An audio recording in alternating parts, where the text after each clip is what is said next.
Yeah, I know. You see me in my uniform, I'm going to work. Bye, Claire. Bye, sweetheart. What? Where are you going? I'm going to work, honey. Gotta earn your cat food. All right. I love you. Oh, my keys scare you. All right. Bye, love. Where'd you go? Hey guys, how are you? Welcome back to my channel. It's me, Steven. I'm just about to leave the house for a 2-day trip. I'm flying to Louisville tonight, and I'm flying back home tomorrow. So, super challenging trip, right? Knock on wood. I mean, whatever. But this afternoon, before I took my nap, I happened to look out the window and saw a box outside my front window. And I'm like, oh, is that trash? Or because I haven't ordered anything. So I went outside and I picked it up and I'm like, are you kidding me? The one thing I hate about my place, and I hate it, is that I live in an ungated community on a very, very busy road in sort of a lower income neighborhood. So any packages I receive are subject to being stolen. I've been very lucky so far with Chewy packages. For some reason, people don't steal pet food. But any other package that I've tried to receive has just disappeared. Once in a while, I'll find the remnants or a scrap of the packaging outside that, they just tore it open and stole whatever was inside. Nothing expensive or exotic. They just steal whatever's on the doorstep. Well, I ordered, long story short, I ordered 2 Clinique face washes. I prefer Purity Made Simple, but it's very expensive, and I still enjoy the Clinique, what is it, liquid face wash for, it's like oily skin, whatever. QVC had buy one, get one free with free shipping. So I'm like, yay, I'll snap that up. It would not be delivered to my P.O. box, so I had to have it delivered to the house. I figured, no problem. I mean, who's going to steal face wash? Well, I got the confirmation, the tracking number. Tracking number said it had been delivered. That was like 3 weeks ago. I'm thinking, all right, fine. They stole it. It's gone. Life lesson, I don't order anything from QVC and have it delivered to the house.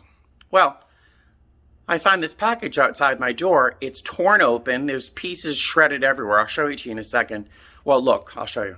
This is what I found on my front step. They literally tore the box open, left the top here attached. My address is under here. And there were the soaps. One is complete, and that's great. One is full. The other was open, and you can see that most of it has leaked out all over the inside of the box. I'm confused. Like, why would someone? Did they just hate Clinique so much they returned the torn open box to me? My brain, the only thing I can imagine is that they stole the package. They have a whole pile of packages and periodically go through them and open them up. And maybe they were like, it's face wash. Oh, whatever, I don't like it. And they returned it? Or are they so local that they could just drop it off at my front door? It's just the strangest thing. That was delivered to me by QVC like 3 weeks ago, almost a month ago. And I'm just receiving it today. Whatever. Very strange. So, there you go. Total random intro to hopefully a very boring work video. So, I will see you at the airport or in Louisville. Before I leave, we have to say hi to Buddy. Hello, Buddy. Hi. He sees me in my uniform and wants me to stay home. And we have Eleanor. Hi, Eleanor. And then we have Claire hanging out on my bags. All the cat furniture we have, and she has to hang out on my bags. Claire Bear, hello. Nothing? All right. I'll see you later. Hey guys, all right, so the flight is delayed.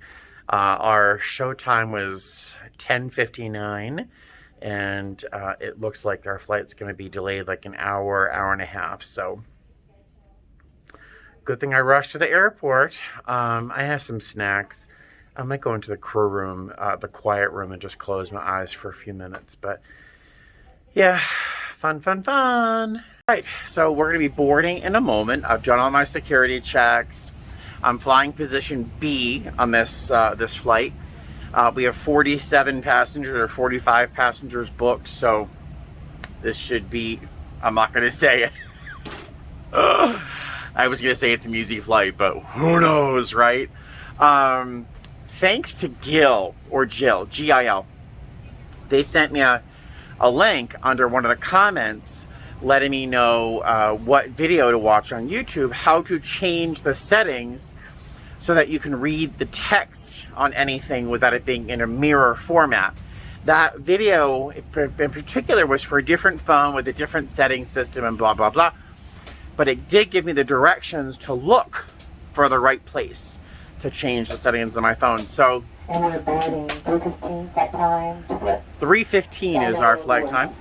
And yeah, so we're on our way. We're gonna board in a moment. I will talk to you in Louisville.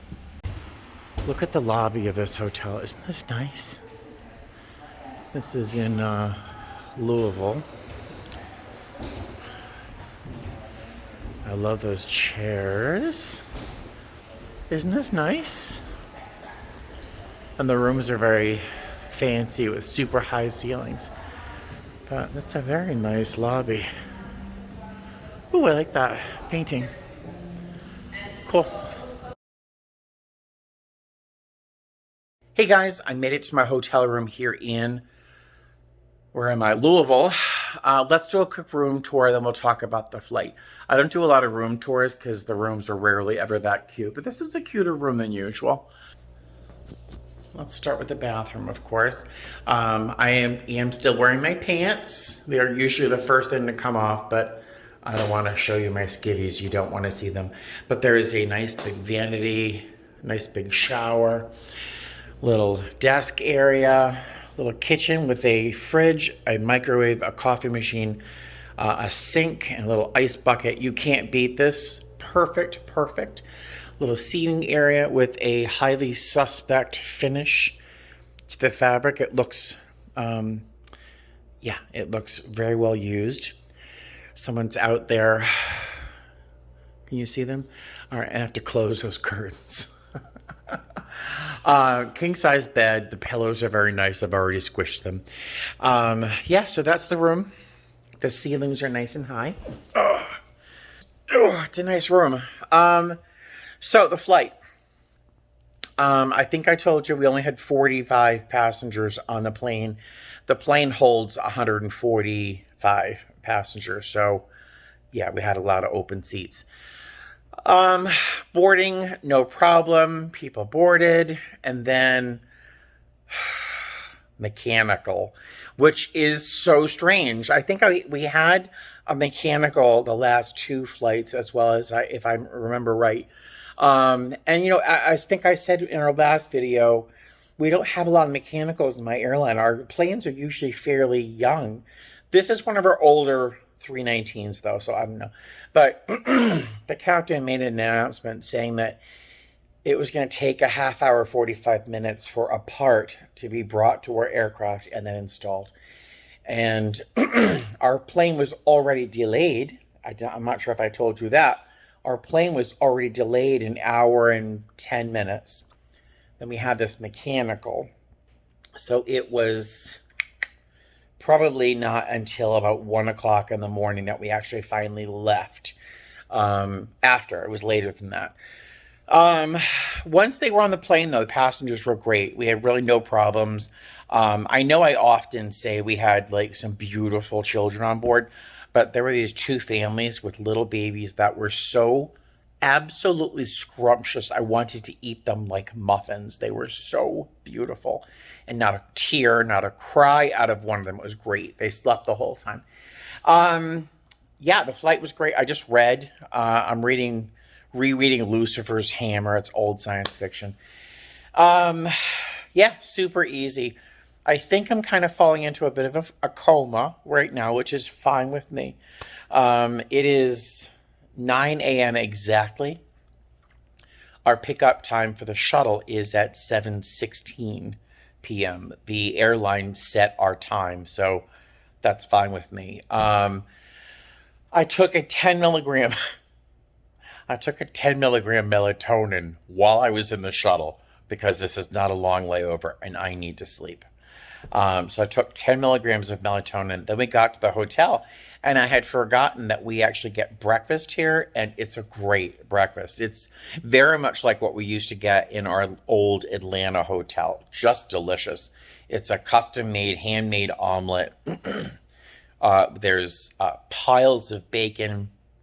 I had a whole bunch of bacon, a ham and cheese omelet, 2 pancakes, little ones, teeny, 2 pieces of sausage.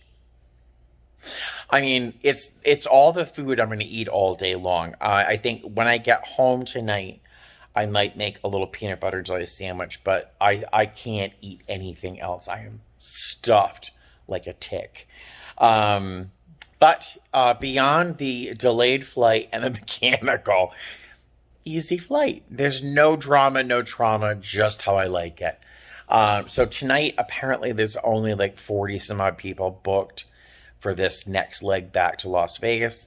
And I forget what time I get back home, but I think I get back to Vegas at like 10 or 10:30 tonight. So it's a fairly long day.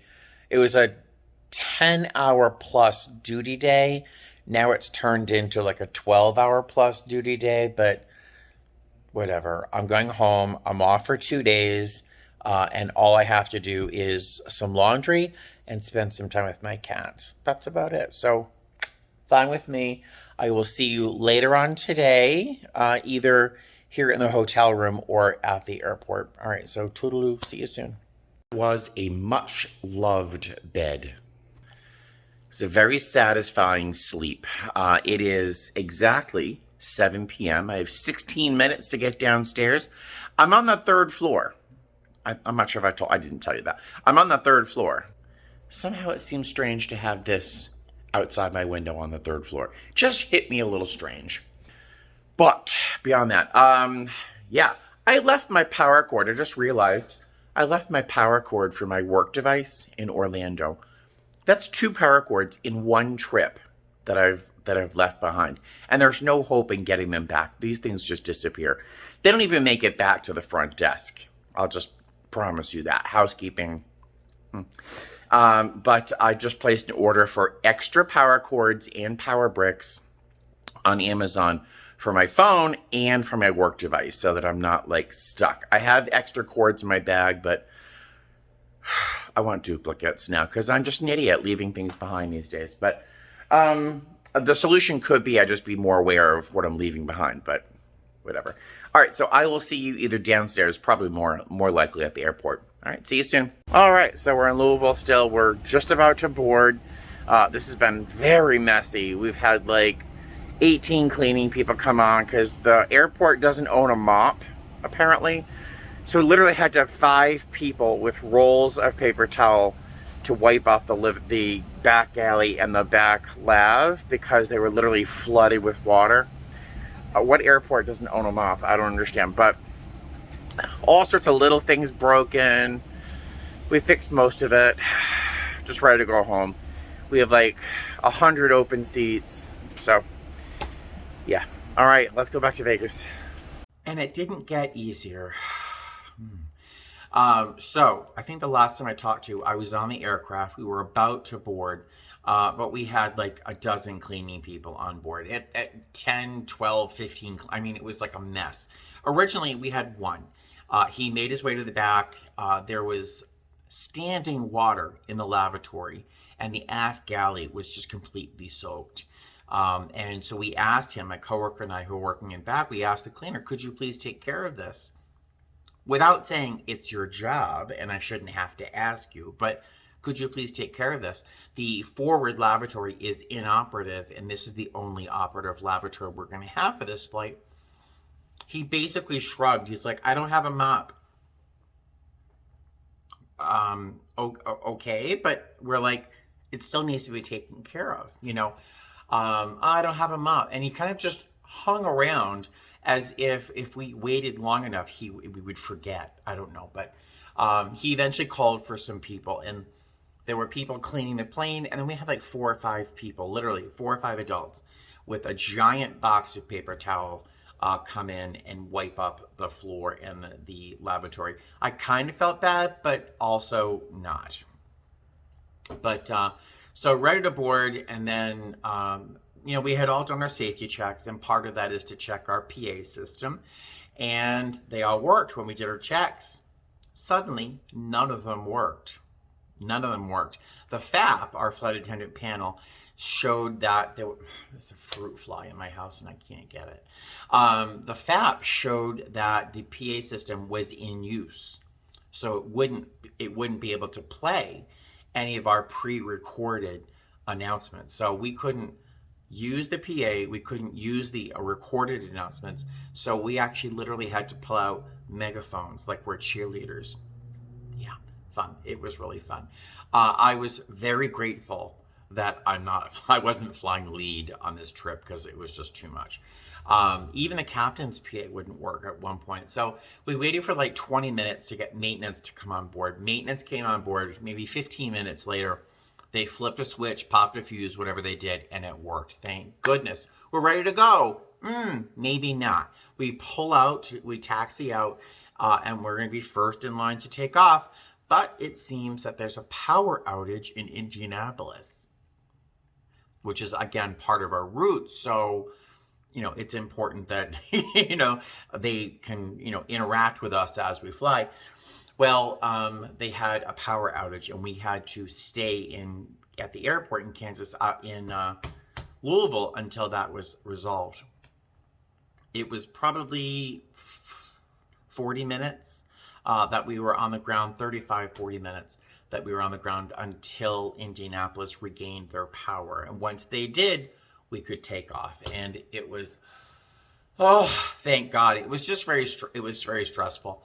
Thankfully, our passengers were lambs. They were wonderful. And when I say it was stressful, like, it really shouldn't be stressful because it's not in my control. I have no control. I'm not responsible for anything other than making sure my guests are safe and comfortable.